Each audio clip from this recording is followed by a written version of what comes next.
everyone, and welcome back to the channel. This is going to be the fourth and final part of our suspension and handling upgrades.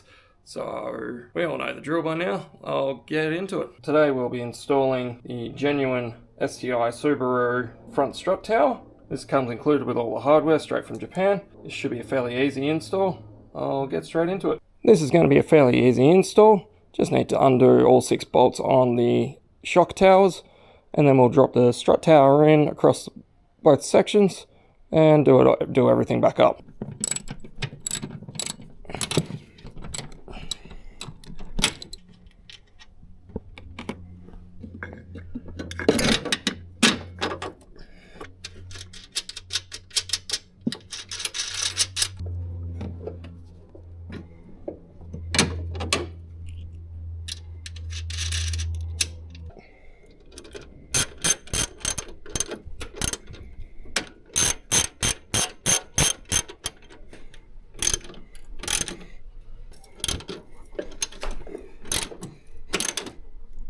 There we go, the JDM STI front strut tower, connecting both sides of the car together.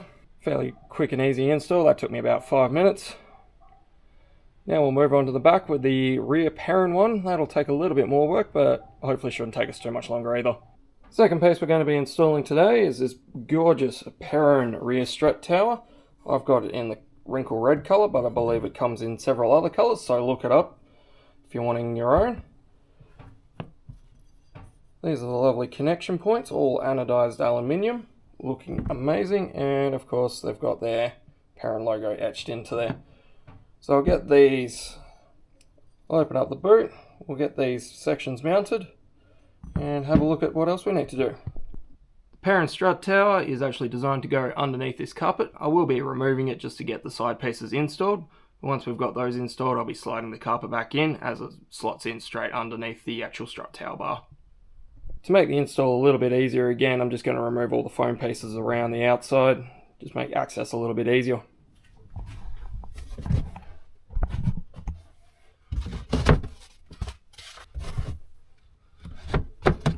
Just lifting up this flap, you'll gain access to the strut tower bolts.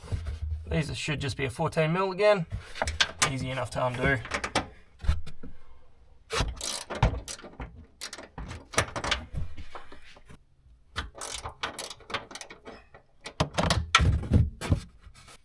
Taking our anodized aluminum piece, we'll place it with the groove up top, and just tighten this back down.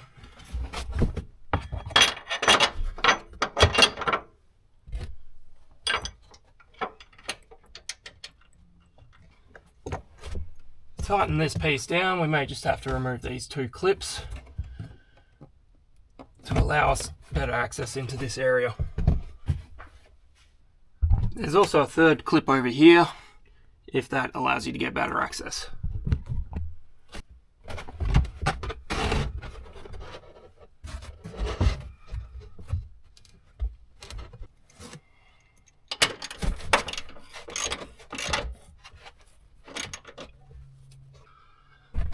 With that all tightened down, I'll just go back through and install all these clips into place.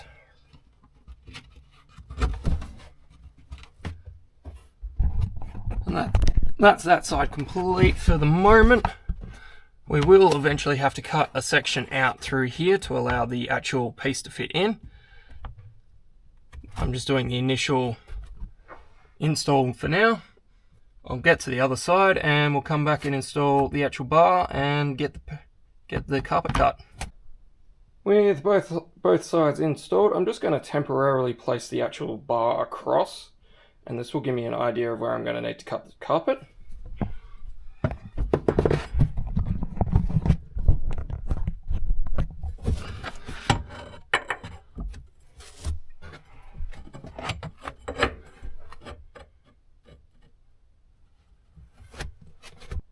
As you can see, I'm going to have to cut out this section here, probably going back as far as maybe 5 centimeters or 2 inches.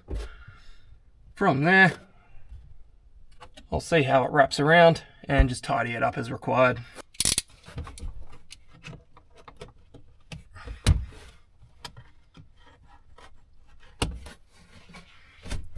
just finished cutting out the right hand side of the car.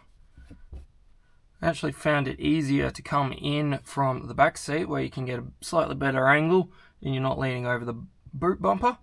It's actually come out as about a 3-inch piece, so you do need to go a fair way back. I'll film the next side, and all I needed was a pair of scissors and a knife. It's not too difficult. It's definitely not as nice as I would have liked, but still looks pretty good to me. And I'll deal with the other side and go from there.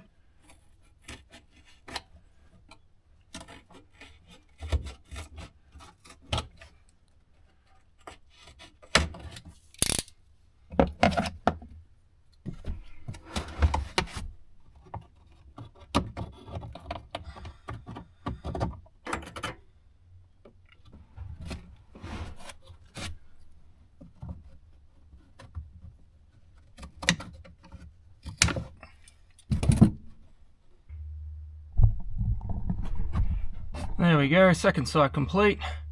Now I'll just quickly install the bar across the back and tidy everything up.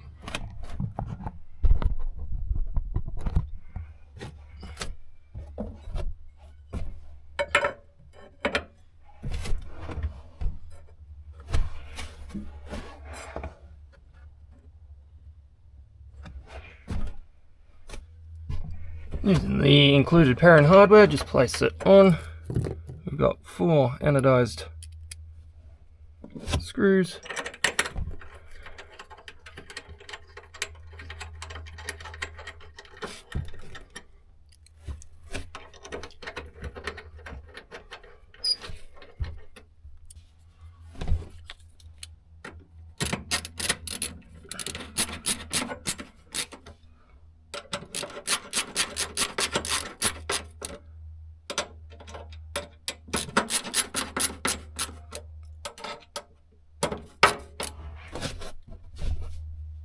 There we have it, strut towers all installed and tightened down and torqued up. I will just quickly get the cover back in and show you the final result. And there we go, the final result. As you can see, the main boot carpet actually hides a lot of the gaps on the edge.